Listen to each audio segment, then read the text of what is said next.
Each time now at these games here, you have another quarterback leaving the go. Yeah, I mean, I think anytime you go through something like that, I'm so thankful for the opportunity, and I'm not, I mean, not looking past each and every single day, just trying to make the most of it. So that really is my mentality.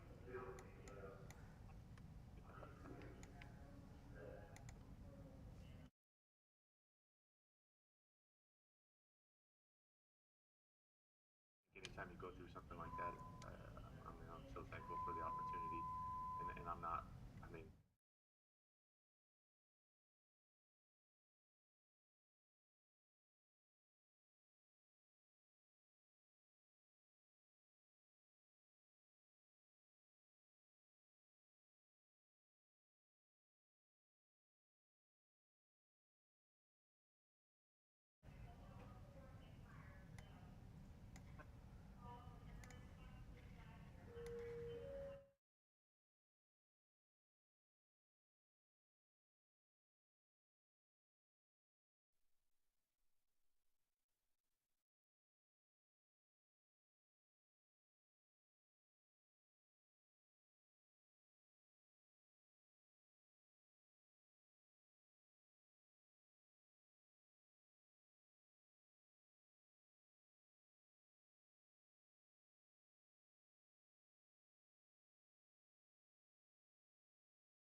Welcome into the Washington Football Post-Game Show, and we don't get a lot of opportunities like this to say that, hey, this is a victory for the Washington football team. They defeat the Cincinnati Bengals 20-9. I'm Darren Haynes alongside, or which angle are you on? Socially distanced with? Yeah, Charlotte McBride right here. But we have a big win, and we're excited about it. And on this show, you get to join in as well. Comment on our Facebook page. We're going to answer some of your questions. We started off the pregame show wondering, should this team go after this NFC East division to make the playoffs? At that time, they only had 2 wins. Now they have 3. The other one was, should they just start tanking and try to get that, that high draft pick in the 2021 draft? Charlotte, but they get the win over Cincinnati. Your first impression over this win?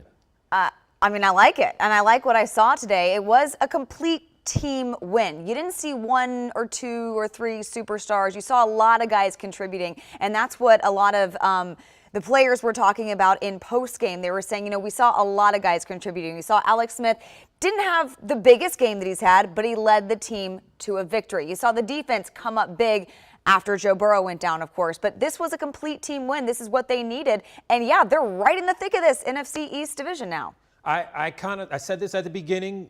I'll go back to last week. I said the Washington football team was going to lose on this show, I believe. Yes, you did. I did. All right. But our pregame show, something came into my mind. I was making the wrong decision. I picked the Washington football team to win 24-20. It wasn't the case. It was 20-9. There we go. But my reasons was because Cincinnati is another team that struggles. They only had a couple of wins. And this is a team, this Cincinnati team, they were 0-18-1 on the road. Now they're 0-19-1. They haven't won a road game since 2018. So I was like, you know what? I'm going with Washington in this one, and they pick up the win. And you're mentioning, Charlotte, in regards to where they are in the division. We'll get to that in just a little bit, but here's what the team had to say on picking up the home win. It was really good. The guys have played well enough to win the last 3 of our last 4, whatever it is. And we just hadn't done it. And today they scrapped, they clawed a little bit, a little out of sync in that first half. But again, we tried to come out in the second half and play a little bit better, which we did. And I was just really pleased the way the guys played. Yeah, it's hard to win in this league. It's really hard. And, we've been in a lot of games this year, but we haven't quite finished. We've had strong second halves. We've came back stronger, but I feel like we did a little better job of getting off to a faster start. We had a lot of close games, and it's all been on us beating ourselves or either starting off slow in the first half. So to come out and get that win and just showing that we're capable, we always keep a positive mindset. So I just feel like even from the start of the game, we went out there with more emotion. I feel like we had a lot more fun today playing ball just together as a group. I feel like we trusted each other a lot today. And, we're going to keep going. Well, the Washington football team hasn't had a lot of fun after a Cincinnati game. Look at some of the things that they snapped. Of course, they snapped that 2-game losing streak, but it's their first win over Cincinnati in 29 years. Wow. It's also their first win over Cincinnati at home in 34 years. And then, of course, they snap a 4-game losing streak against the Cincinnati Bengals. And like I mentioned before, you look at Cincy's record on the road, 18-1 in their last 19 games. But now let's look at the division. Washington has the win, and Philadelphia lost, Charlotte. Yes. So yes, they did. Let me just set the platform straight, because Dallas Cowboys are currently winning right now. We're not going to talk about that. The Washington football team will play them on Thanksgiving, which is this Thursday. But think about it. If Washington beats Dallas on Thursday, they're only a half game behind the Philadelphia Eagles. No, as a matter of fact, I think they'll take sole possession. Which is wild. We're almost in December football. Is that right? I did the math right. They'll have a half game over Philly if they beat Dallas on Thursday. And we're in December football, and they have 3 wins. Yet we're talking about them contending for the division title. You can win a title. Yep. And you can make the playoffs. Of course, they have some more games to play, but if the season ended right now with 3 wins. Or should I say if they beat Dallas 4 wins? It's wild. They're still in this. They're still very much in this, and that's going to be a huge game on Thursday, that Thanksgiving Day game, obviously, with the Cowboys. Big contributors today from the defense. The defense looked good. They put Joe Burrow in the grass a few times, obviously not talking about his injury, but yeah. But then also Ryan Finley, he couldn't get anything done. He was obviously Joe Burrow's replacement. He came in and he got 30 yards, just 30 yards. That's it? Not too hot. Just 30 yards for Finley. He had a tough time. 4 sacks on the day for that Washington defense. The defense looking good. Chase Young coming up big. And I would like to say on last week's show, I predicted 3 sacks. Just saying. We need to go back to the tape. Is that what she said? They had 4. Oh, they're giving me that's what she said. All right, so I'll give you that one. Chester's my witness. How about Ronald Darby, though? 'Cause Ronald Darby at the Yeah. beginning of the game, I mean, he broke up a couple passes, made some key tackles, and that's a local guy himself. So we mentioned that whole defense and the way all they stepped contributed. up. Ryan They all. Kerrigan. Defense wins championships, and this team is going to win the NFC East. There we go. You said it. Mark it down. If they do win that, I'm just going to clip out that part and I get the smile at the end. I'm just going to show like I'm confident. Yeah, and if they don't win, then I'll show the smile at the end of it.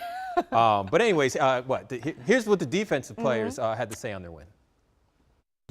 Joe, he's a very talented player. He understands the game. He understands it, better than most people. And you bring in the backup who doesn't get the snaps, who doesn't know what to anticipate for and stuff like that. And defensively, you can take advantage, and that's what our guys did. Our guys did get after him. They did take advantage. So, good for them. It really was good to see them play and be able to cut it loose. So one positive with the defensive side. Now we look at another in regards to Alex Smith. We all know he had that horrific leg injury a couple years ago, but this is the first time today that he was back at FedEx Field as a starting quarterback. And to make things even crazier, he was wearing the same retro alternate jerseys that the Washington football team wore when he got injured at FedEx Field. Right. The same exact jersey.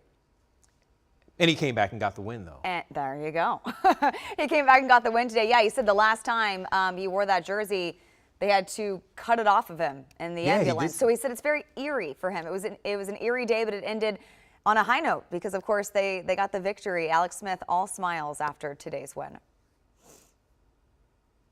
Yeah, I mean, I think anytime you go through something like that, I'm so thankful for the opportunity, and I'm not looking past each and every single day, just trying to make the most of it. So that really is my mentality, and what an opportunity today was to go out there and play, enjoy this win, here for a little bit, but excited for this next opportunity coming up on a short week to play Dallas on Thanksgiving. Obviously, pretty special.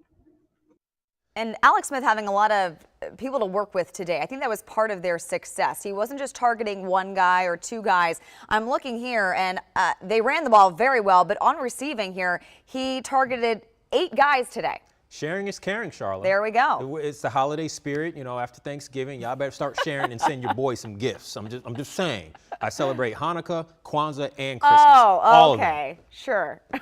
I'm just trying to get some gifts this year. But we all know that, to help the passing game for Alex Smith, you got to have a running game. There you go. And Antonio Gibson's one of those guys, a rookie out of Memphis, who continues to get better. He scored. He got a rushing touchdown now for a 4th straight game. Matter of fact, he scored in 7 of his last 9 games. And get this, Charla.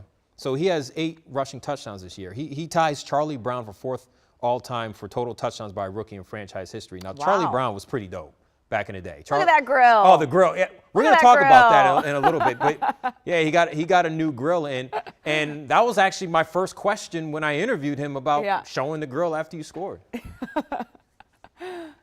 Antonio, can you show us your new grill? Like that? Where would you say you are now in regards to your success now? 4 straight games with touchdowns. You as a running back, where do you feel like you're at now in your career? I would say just getting started. It's a lot I have to learn. As y'all know, the running back position is new to me. Each week I'm learning. I keep saying that. So just the beginning. We ran the ball much more effectively, and I think that really helps, and it grinds it out and it wears down the opponent. So again, just kudos to our front for blocking the way they did. And Antonio Gibson, just to throw out some stats there, 16 carries, 94 yards, and that touchdown. Oh, he didn't get a buck? Come on, Antonio. 94. Listen, if your boy was back in the day, you know what I'm saying? I'm getting ready to go a little inside zone. I would have got those 6 yards to go over the century mark. One more time. Let's see that. If your boy was back in the day, you know what I'm saying, running that little inside zone. Don't play. I was good enough to play D2 ball. That's great. Hey, there's been some good All right, Division all II jokes football aside, players out there. we got to talk about I don't want to call it a low point, but a devastating point in today's game for Joe Burrow. We saw him go down. It looks like a horrific knee injury. We're not sure yet what exactly the injury was, but he even tweeted himself that he'll see you next season. So he's already saying that he is not going to be back for the rest of the year. So we don't know the extent of the injury, but it was tough to see him go down. But we did see a moment of sportsmanship and camaraderie on that field when all of his boys from Ohio State, Terry McLaurin, of course, Dwayne Haskins and Chase Young all went out there and greeted him on that cart, saying that they were praying for him, and they all kind of came together. And that was something special to see on that field today. It was special, and you know, there's a lot to touch on. We'll hear from what the players had to say about that because it was a very touching moment. Because it was almost like a reunion today. You had guys who played at Ohio State. If you all know, Dwayne Haskins was drafted out of Ohio State. Terry McLaurin was drafted out of Ohio State. Chase Young was drafted from the same school. And then Joe Burrow, the quarterback they went against, he also played at Ohio State. I think with people all forget those that guys. too, yeah. Yeah, before he transferred to LSU where he became a Heisman Trophy winner. And one of those guys to start off with was Chase Young. He received a lot of backlash, especially over the radio waves and newspapers, that he was underperforming. And for a lot of people who don't know, he's getting double teamed and stuff like that. But that hit that he put on Joe Burrow, the pictures don't do any justice. We just don't have the legal rights to show NFL video on film. But that forced a fumble.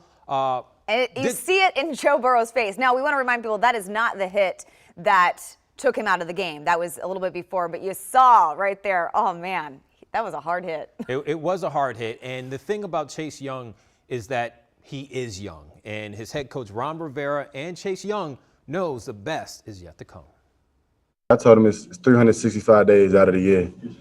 I said, why 16 days out of the year you can't be a dog? I think I'm developing. And, you know, you definitely haven't seen my best ball yet. I'll tell you that right now. People can be critical. They're always going to be critical. And a lot of times people just look for things to point out or people to blame. That's okay. But I know who we have in terms of who the young man is. I know who he's going to be for us for a long time. So one of Chase Young's, I guess you can say, teammates and former Ohio State teammate would be Terry McLaurin, who's literally just been outstanding since he put on a burgundy and gold uniform. Yeah. He didn't get into the end zone, though. However, he had some big catches, Charlotte. That's right. Yeah, he had another big game. We always talk about him leading our fantasy football teams. My team is tanking this year, but McLaurin is the bright spot. I'm tanking too, FYI. But again, he had 84 yards again today. He gets near that 100 mark. He got near it again today, didn't pass the 100-yard mark, but another stellar performance. 5 catches, 84 yards. He's really become a leader on this team, and he's doing a great job week in and week out. Here's one of the things that before we listen to actually Terry, because it's some good stuff, but he had 5 catches today. With those 5 catches, he takes sole possession of first place in receptions through 24 career games in franchise history. You are looking at one of the best receiver to ever wear a burgundy and gold uniform to start their career. And we brought that to his attention, and here's what Terry had to say about his success so far.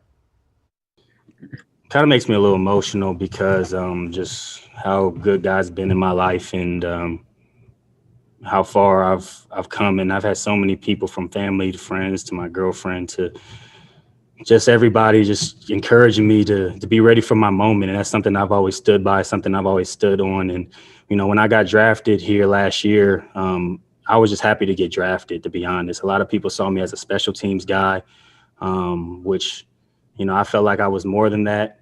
But at the same time, if that was my role coming in to earn my spot on this team, I was going to be the best gunner in the league. And when I got that opportunity from Coach Gruden and the staff from last year to play receiver, I knew that was my opportunity to show that I'm not only a great special team, but I could be a great receiver as well. And I'm not quite there yet. I'm going to continue to keep working and keep grinding, try to do whatever I can to help this team and make the fans of this team proud, and make the ownership and the administrative and our coaches, my teammates, proud that they got a guy that they know every single week he's going to give everything he got in practice. He's going to be a guy who's going to bring energy to the field, and he's going to give everything he got on Sundays.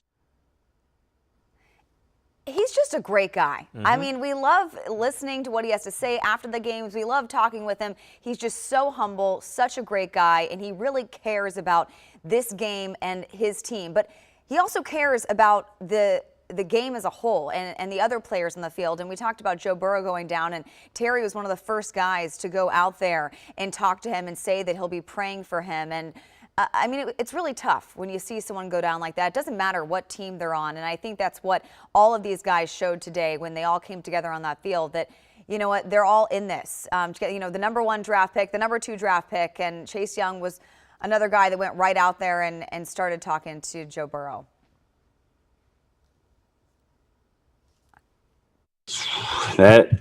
Seeing that sucks, especially when, you know, the person, I mean, you don't want to see anybody go down. You know, we all have families and we work so hard to play on Sundays, and see anybody go down, that's hard, but especially see a friend go down, that was really tough. I was definitely hurt, man. I don't want to see anybody go down off of definitely a, you know, season-ending injury like that. I was hurt because I know how bad he wants it. You know, he a dude, and I know Joe won it. And I know Joe, somebody like him, he's going to start recovery tomorrow. Yeah, so it was a tough injury for Joe Burrow. I believe they were saying it was maybe something with his knee, but he did tweet out, like you mentioned, Charla. And the key thing that he said in that tweet was like something like, I'll be back next year. I'll see you next year, which kind of put it into perspective that his his season was over for the rookie out of LSU. And you can say Ohio State teammate of Chase Young, Dwayne Haskins, Terry McLaurin, so on and so on. Let's have some fun now. On a lighter note, continue to comment on our Facebook page. It's time for Suit It or Boot It, y'all. And we already showed you a little quick tease of this, but let's look at my man Antonio Gibson. Got the new fresh grill. What do you think, Charla? Suit it or boot it? Oh, you got to suit it. That looks fantastic. I loved him showing it off after the game, too. Yeah, I'm going to suit it. I like the grill. I'm suited. I'll say suited as well. Yeah. The fact that he played with those in his mouth is pretty dope. All right, who's our next person? Our next person is Chase Young. We got on Chase Young last week, but here's what Chase Young is rocking this week. He did step it up. A little. I like it. You like the swag? I think it's it. like I'm trying to pronounce it in like French. It's like Givenchy. Givenchy. Is that how they say it in French? The designer, Givenchy. That shirt, by the way, or the sweater, $1,150. Oh, okay. For a sweater. I'm saying suited. Because if I'm gonna pay that much money for it, and I like wearing black and gray, so I'm gonna say suited. The Givenchy will suit it. Oh, you saying suited? All right. How about this? The retro jerseys. They came into this game losing 3 straight with the retro jerseys. Alex Smith got hurt the last time they wore the retro jerseys when Alex Smith was the starting quarterback. Should they continue with these, with the plain helmets? I like it. I think they should continue because it brought them good luck today. We were talking about a good luck in the past, but today it worked. You're only as good as your last game. And this is our last one. The Ravens lost, by the way, to the Tennessee Titans. And this is our Orlando Brown Jr., a guy who actually went to DeMatha High School at first. But my man's rocking pink with the pink shorts, and the apple Uggs. Bottom jeans, boots with I don't know if it has any fur, but it looks like Uggs. Oh, yeah. They got some fur in there. I'm going boot it, straight boot it, man. Like No. What do you think? It's a boot it. With the boots, I'm going to boot it. It doesn't look good. It's not a good look. It's almost like it's cold outside, but yet it's summer in my heart. I have a big pet peeve with the shorts or shorts with winter boots. It makes no sense. Waist up, he's good. Waist down, it's like, what the heck is going on? Yeah, we're gonna boot it. Sorry, buddy. We're gonna boot you and your Uggs at the same time. But anyways, do we have any comments? Because we're gonna go quick in this one. Make sure you tune in to 6:30 WSA 9 as well. Charlotte McBride's gonna hold it down. I am trying to find the comments very quickly. I see a lot of congratulations though. Yes, a lot of people happy. We're talking about a win for a change. Gregory Williams says division. Don't talk like TAWT. Don't talk about no division. Hey, they have the chance to do that, like we mentioned before. If they beat the Dallas Cowboys on Thursday, they will be in the lead in the NFC East division with only 4 wins, y'all. Jay Weiss, congratulations, Washington football team. Yeah, a lot of people, hey, it's a happy Sunday for Washington football team fans. We're talking about a W, 20-9, a solid win. They're getting that momentum. They're doing things right as they have a very short week before they head into Dallas. All right, we have 40 seconds before we wrap up this show. Comment on our Facebook page. Let's get our predictions so we can have it on record. They will take on the Dallas Cowboys on Thursday, divisional game. Charla, what is your prediction? My prediction is a W. I have predicted a W the last 3 weeks. I'm sticking with a win. Positive vibes. Thanksgiving W. Let's do it. I'm going to say they're playing in Dallas this particular time, and I'm going to say the Washington football team will lose 20-14. Darren predicts And we only have 15 more. We only have 15 more seconds. Listen, when I say they lose, they win. Maybe I'll say they win in the pregame show on Thursday or something like that. But we'll have full coverage, of course, of that game as well. Make sure you tune in to WSA 9. Charlotte McBride will be on at 6:30. I will be on at 11. Comment on our Facebook page. Until then, we are out.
1, 2, 3, 4, 5. Delia's mic. 1, 2, 3, 4, 5.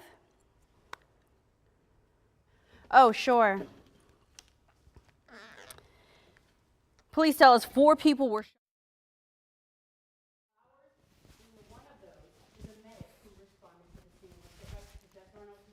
Yes, I can. Check, check, check. 1, 2, 1, 2, 1, 2. Hey, hey.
So I'm just slightly That confused, is MLK.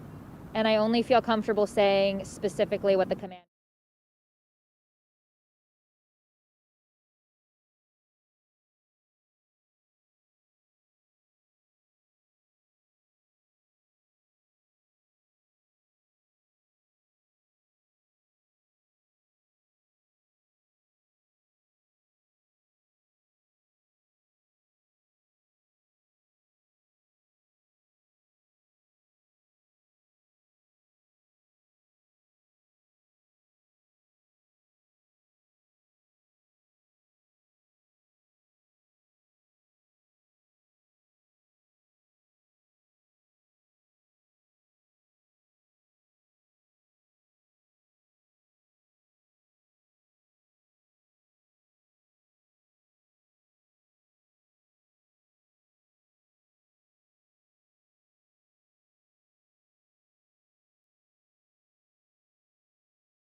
Right now at 6:30, a warning about holiday travel, just 4 days to Thanksgiving, how experts say you should stay safe this holiday. And violated by a caregiver, this man charged with sexually assaulting an 80-year-old man in hospice. We'll have details ahead. And the need in our community is so great this year. The line for a giveaway today got so long, police had to shut it down. But we begin with breaking news at 6:30. DC police tell us 3 people were shot in Southeast DC in the last couple of hours. We know one of those is a medic who responded to the scene. Let's get right to Jess Arnold. She is live where this all happened. We're talking about the intersection of South Capitol Street and MLK Avenue in Southeast. Jess, what do you know? Well, Delia, police have been working this scene for about 2 hours now. I'm going to step out and give you a look at what is going on. They said they initially responded to a call a little bit before 4:30 of an adult male suffering from a gunshot wound. Now, when DC police and firefighters/EMTs arrived to help, then shots rang out from across the street near a liquor store, and one of those EMTs who was working on that man apparently was hit, according to the district commander here. Now, they said that a female who was in the area of this 7-Eleven was also hit in the hand, both of them apparently suffering relatively minor injuries, according to the district commander, recovering and expected to be okay. They said that the fire truck on scene also was hit and that a couple of other cars along the street were hit as well. Now, after shooting, they said those shooters took off and they're still looking for them. But here's what the 7th District Commander had to say about what happened. To be so brazen as to fire a volley of rounds across the street from South Capitol to where police and EMS are actually giving aid is just unthinkable. Now, police are looking for a dark-colored sedan with tinted windows and paper tags. They said at least one of the occupants is a black man wearing a black sweatsuit. They're currently reviewing video to see what other info they can ascertain. But if you know anything, police ask you to reach out to them. Delia? Thank you. Our Jess Arnold reporting on breaking news in Congress Heights. Certainly we'll keep an eye on it and relay any developments there. Thank you. Well, here are 3 things you need to know right now about coronavirus. Today will be the last time you can visit a Smithsonian museum for a while. Shutdowns begin again in D.C. The Smithsonian is closing all of its museums and the National Zoo after today. 8 of them, including the zoo, had reopened in the past few months. Hopefully you got a chance to go out. No plan on when they would open again, however. Days after campaigning with Vice President Mike Pence, Georgia Senator Kelly Loeffler is in quarantine. She tested positive for coronavirus Friday night. Today, however, she tested negative. She'll stay in quarantine until getting another negative result. The vice president is also waiting on test results. He hasn't been seen in public since Friday. And former FDA Commissioner Dr. Scott Gottlieb said the COVID-19 vaccine won't be available to the general public until the middle of next year. He told Margaret Brennan on Face the Nation that elderly residents in nursing homes will likely be the first to get vaccinated. Pfizer says if vaccines get approved, it will be available by the end of the year. And you know it, the holidays will be tough for a lot of us this year, many opting to stay home instead of traveling to see families. But what about those who don't have homes? The pandemic has put them at especially high risk. Our Jess Arnold on double duty tonight. She shares an inside perspective from a nurse practitioner treating our DC neighbors experiencing homelessness. Housing is healthcare, and when people have a stable place to live, they are better able to take care of themselves. But nearly 10,000 Washingtonians didn't have a place to call home per the district's annual count. No place to isolate during the pandemic. So nurse practitioner Carolyn Summer says the city set up 2 sets of hotels to help the homeless. Isolation and quarantine centers for those who were exposed or tested positive for COVID, and pandemic emergency program for vulnerable individuals, or PEPV centers, to prevent those at the highest risk from contracting it.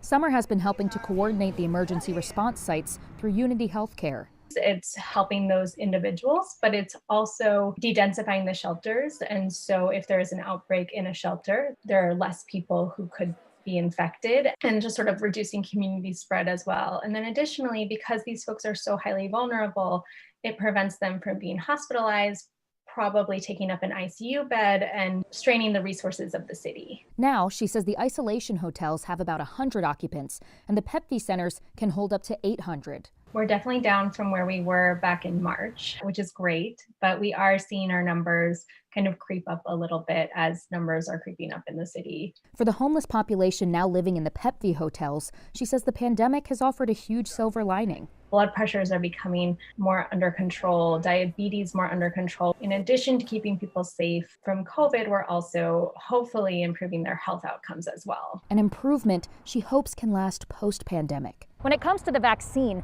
Summer thinks that the homeless population and people living in congregant settings should be second in line to receive it after frontline workers to help stem community spread. Jess Arnold, WUSA 9. Well, Thanksgiving is one of the busiest travel times of the year, but coronavirus fears and a CDC warning against holiday travel are having an impact on the number of people traveling this year. Airlines are poised to take the biggest hit, as you can imagine. According to AAA, 95% of those who decide to hit the road will be driving. And overall travel will be down at least 10% this year. Health experts are asking anyone who has not been home for 14 days, including college kids, to skip Thanksgiving gatherings. Well, despite those warnings from the CDC, there are some Americans who are willing to take to the air. TSA officers are expecting double the amount of travelers they've checked in daily during the pandemic. That means a lot of people will be traveling for the first time in 8 months. Tonight at 11, we will take you behind the scenes with TSA to see the changes for yourself. Well, we've had some dry days that will end tonight. Yes. Chester Lampkin is in the building. So, hey. Chester, let's talk about Thanksgiving. Yes. Well, the basic story is Thanksgiving is mostly dry. Mostly dry, yeah. That's good news. It is good news. The problem is that there will be a little rain as we head into that holiday. I'm going to talk about that in a few minutes with your detailed forecast. But before that happens, we got to deal with this. This rain coming into West Virginia and across western parts of Pennsylvania is headed our way. So we're going to be tracking that rain through tonight. And in fact, a few of us may have a couple showers around by 11 or midnight tonight. Most of it falls overnight tonight. I'll time that all out. We'll look ahead to Monday and all the way through Thanksgiving in a couple minutes. Delia? Thanks, Chester. We'll check in with you in a bit. Still to come, a violent weekend started last night. We'll tell you about 5 shootings within 2 hours across D.C. and Maryland. But first, a man charged with sexually assaulting an 80-year-old patient. It is a hard story to hear and hard to tell. Now police are looking for other victims. That story is up next.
This is a difficult story to hear. It could be triggering for some folks. A hospice caregiver charged with sexual assault.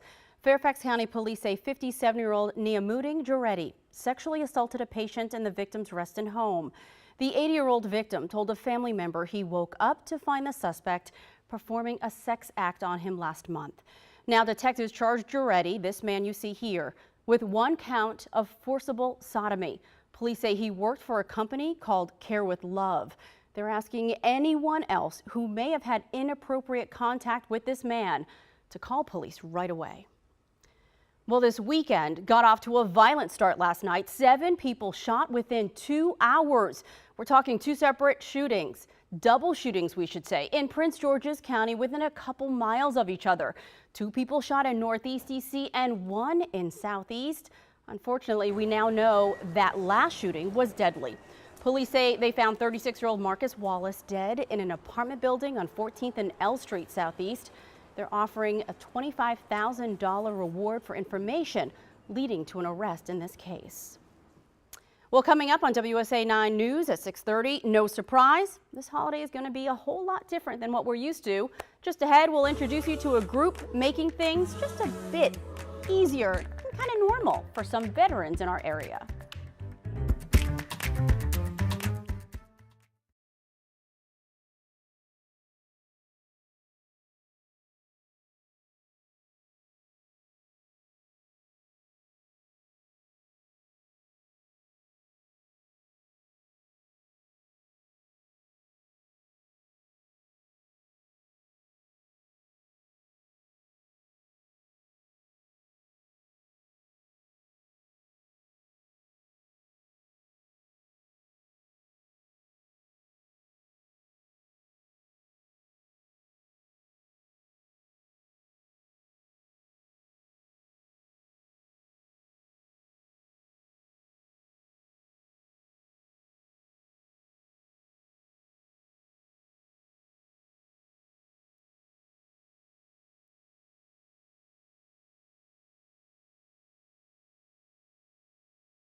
You know there's greater need than ever this Thanksgiving, so local groups are stepping in to spread some joy.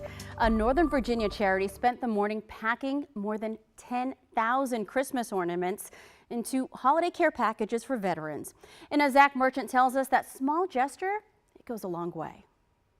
Thousands of holiday care packages, all headed to veterans across the country. We feel it's the least we can do for all that they have done for us. The program, an effort of the Semper Fi and America's Fund, a nonprofit that's provided over $200 million of support to combat wounded, critically ill, and injured service members.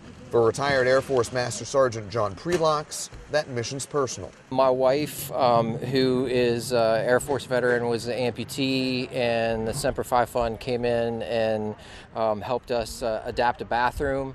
And then I felt like I needed to pay back to them. And he did. Prelox started volunteering. Years later, he joined the nonprofit staff as a peer counselor for other vets. Just an amazing opportunity. Work inspired by his wife. She actually passed away. Yeah. So that was the whole reason why we got involved, is she was diagnosed with cancer 4 years ago, and then last March passed away. Now sending the same cards they once got. I mean, she received 4 of these, so yeah, over the years. And sharing a message in every letter, whose value he knows all too well. You need to be thankful, and you need to count your blessings, and that you have people that are out there that love you and that care about you, especially during the holidays, and that you're not alone. You're not alone. In Prince William County, Zach Merchant, WSA 9. A little goes a long way.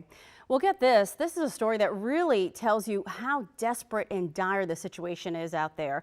A local grocery gift card giveaway proved to be so popular, police actually shut it down early for safety concerns. Never heard this before, but get this. Cars lined up early for the giveaway at Ebenezer AME Church in Fort Washington this morning. But the response was so overwhelming, Prince George's County Police forced the church to end that event early. Ebenezer says, get this, even though they were shut down early, they handed out more than 600 gift cards. The church says they will host another giveaway on Tuesday. Now, your WUSA 9 weather forecast, sponsored by Cox. It's pretty amazing. I mean, it's lovely to see all the folks who want to donate and are helping each other out and our neighbors. But when you see stories like that and cars lined up around the block, there's a lot of folks with a lot of need out there. Definitely important to kind of just keep these people in mind as we have a long winter ahead of us. Yeah. I mean, it's, a pandemic is just, it's impacting everybody.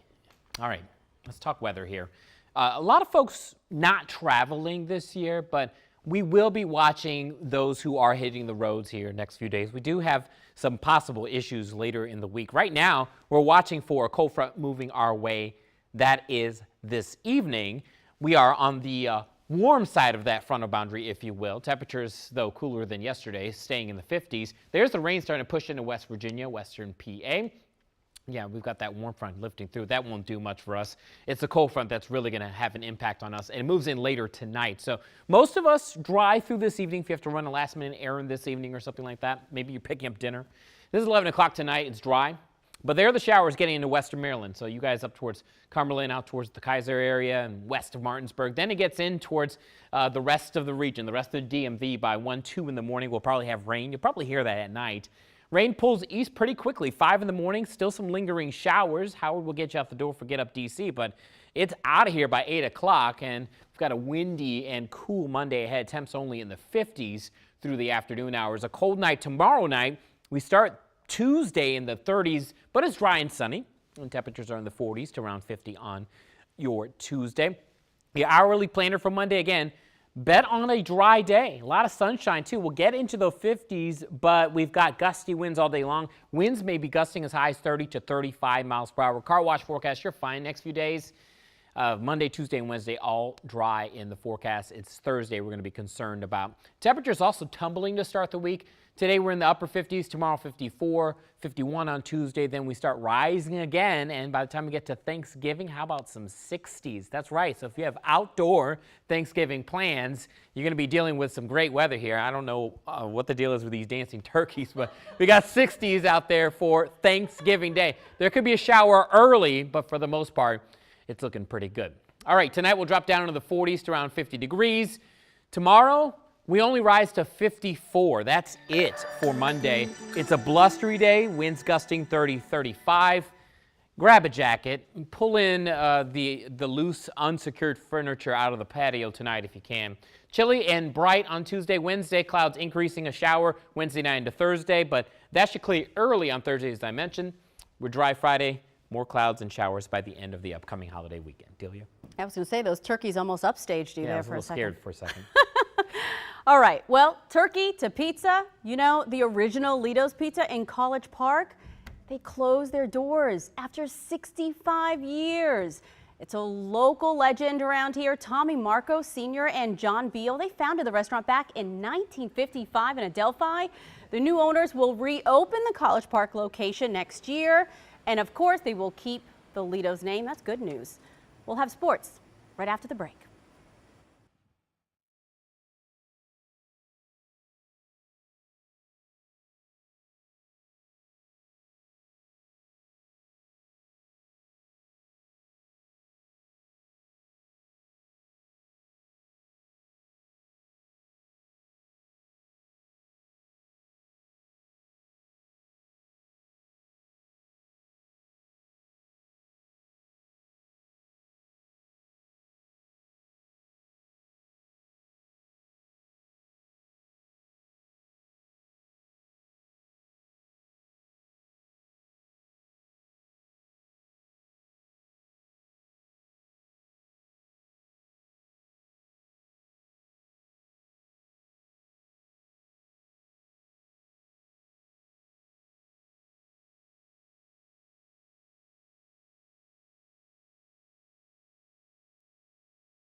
And now, WUSA 9 Sports with Charlotte McBride, sponsored by Xfinity. The Washington football team snapped its losing skid today with a win over Cincinnati. It was a complete team effort. Alex Smith got his first win in 2 years. Antonio Gibson had a TD for the fourth straight game, and the defense held the Bengals to just one trip into the end zone. It was really good. You know, the guys have played well enough to win the last three of our last four, whatever it is. You know, and we just hadn't done it. And today they they scrapped, they clawed a little bit. You know, a little out of sync in that first half. But again, you know, we tried to come out in the second half and play a little bit better, which we did. And I was just really pleased the way the guys played. Yeah, it's hard to win in this league. It's really hard. And, you know, we've been in a lot of games this year, but we haven't quite finished. We've had strong second halves. We've came back stronger, but I feel like we did a little better job of getting off to a faster start. We had a lot of close games, and, you know, it's all been on us beating ourselves or either starting off slow in the first half. So to come out and get that win and just showing that we're capable, you know, we always keep a positive mindset. So I just feel like even from the start of the game, we went out there with more emotion. I feel like we had a lot more fun today playing ball just together as a group. I feel like we trusted each other a lot today. And, you know, we're going to keep going. Now taking a look at the NFC East standings, the Eagles lost today. The Giants are on a bye, and the Cowboys, well, they're still playing. And with Washington's win, they are right in the thick of this division race. If they can beat Dallas on Thursday, they can take the division lead. That's just something to keep in mind. Well, we all saw Cincinnati quarterback Joe Burrow go down today. He was carted off the field after what looked like a nasty knee injury. But we also saw his former Ohio State teammates gather around him on the field in a display of true sportsmanship. Seeing that sucks, especially when, you know, the person, I mean, you don't want to see anybody go down. You know, we all have families and we work so hard to play on Sundays, and see anybody go down, that's hard, but especially see a friend go down, that was really tough. I was definitely hurt, man. I don't want to see anybody go down off of definitely a, you know, season-ending injury like that. I was hurt because I know how bad he wants it. You know, he a dude, and I know Joe won it. And I know Joe, somebody like him, he's going to start recovery tomorrow. And we all wish him the best. Yeah, competitors, but that camaraderie on the field, you love seeing that. Yes. All right, and the Ravens lost in OT. Yes, they did. Wah, wah. All right. Well, thanks so much, Charlotte. Thank you for watching. 60 Minutes is next, and we'll see you back here at 11.